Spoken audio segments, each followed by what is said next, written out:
most, regardless of who becomes president, regardless of the political end of this, well, is that we're here and we're doing this, and that's what the authoritarians on either side fear the most. Correct, and I think it's inexorable.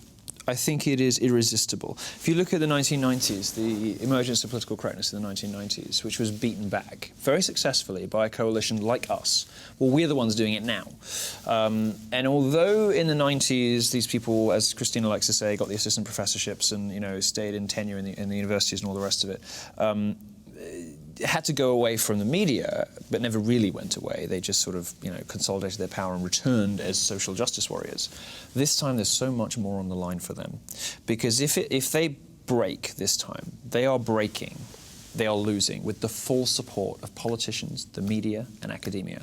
And if people rise up now and say this social justice thing, this language policing, this political correctness, safe spaces, trigger warnings, microaggressions, this stuff is horse shit. And if enough people smash its stranglehold on the public square, it will never recover.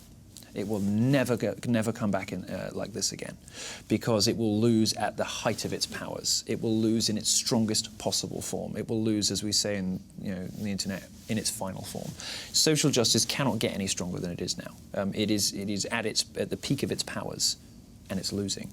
And it's losing because people want freedom. They want to be able to do, say, think, be, play, and read anything.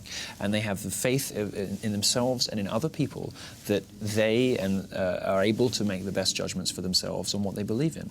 They don't need to be told how to speak. They don't need to be told which books to read. They don't need to be told which video games are dangerous. They don't need to be told any of these things. They don't need to be instructed and lectured to by politicians. They don't need to be badgered and hectored by feminists. And they don't need to be lied to by journalists. And people are sick of it. And they are sick of the entire mendacious edifice. And this is what is happening so wonderfully right now with people like us and all the other conversations that are happening in cultural libertarian movement and in what I call Generation Trump and Daddy and all this kind of stuff. The fun, mischievous, trolly element on the internet. What is behind all of this, the heart of all of this, is that rejection, that fundamental rejection of the idea that somebody else knows better than I do how I should live my life. Man, you know how to give a closing argument. That was really good, right? That was no cue cards over there at all. In the hands of professionals here. For the record, I did not look at these once. I had a lot of questions for you, but I think we did a fine job here. So, of course, I want to thank Milo Yiannopoulos for joining me.